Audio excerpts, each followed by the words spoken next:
Кыргыз Республикасынын Коргоо министрлиги Кыргыз Республикасынын социалдык фондунун жарандарга, башкача айтканда азыркы учурда иштеп жана пенсия алып жаткан аскер кызматчыларына пенсия төлөөнү жокко чыгаруу жөнүндө демилгесин максатка ылайыксыз деп эсептейт. Биринчиден, аскер кызматчылары иштебейт, кызмат өтөйт. Куралдуу күчтөрдүн өздүк курамынын 80% татаал климаттык жана тоолуу шарттарда өздөрүн да, жакындарын да аябастан кызмат кылып, ошол эле учурда Кыргызстандын жарандарынын тынч эмгегин камсыздап келишет. Экинчиден, аскер кызматчылардын пенсияга чыгуу мөөнөтү аскер кызматчысынын каалоосу менен эмес, Кыргыз Республикасынын тиешелүү ченемдик укуктук актылары менен аныкталган. Аскер кызматчыларынын кызматтык убактысы 10-12 саат, ал эми кээ бир учурда суткасына 24 саат убакытты дагы камтыйт. Мындан тышкары өздүк курамдын кээ бир бөлүктөрү дем алыш жана майрам күндөрүн дагы кызматта өткөрүшөт. Жөнөкөй математикалык эсептөө менен кыргыз аскер кызматчыларынын кызматтык убактысы жумасына 60-80 саат, ал эми социалдык фонддун кызматкерлеринин жумуш убактысы күнүнө 8 саат, жумасына 40 саат. Ошондой эле милдеттүү дем алыш күндөрү дагы 2 күндү түзөөрү белгилүү.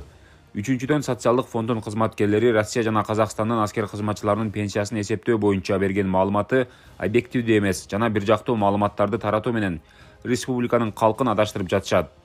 Россия, Казакстан жана Өзбекстандын аскер кызматчыларынын пенсиялары биздин ата мекенди коргоочулардыкына караганда бир канча жогору.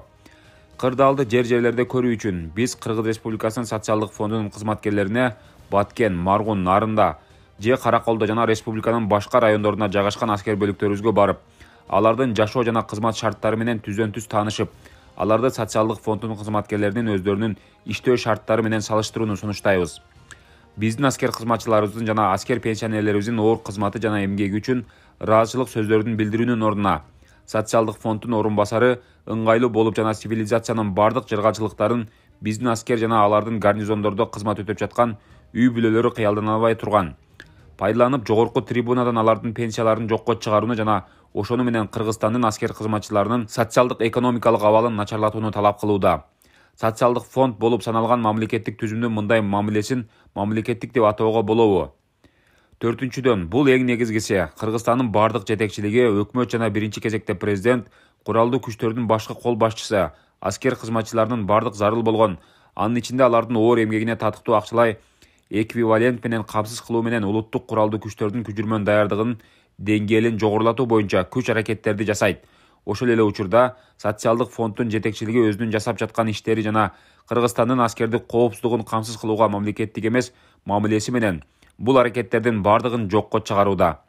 Жогоруда баяндалгандардын негизинде Кыргыз Республикасынын Коргоо министрлиги Кыргыз Республикасынын социалдык фондунун демилгесин туура эмес деп эсептейт. Ал аскердик коопсуздукту камсыз кылууга олуттуу зыян келтирет жана Кыргыз Республикасынын аскердик саясий жетекчилигинин аскердик тармактагы мамлекеттик саясатын жана аскер кызматчыларынын социалдык коргоосуна каршы келет.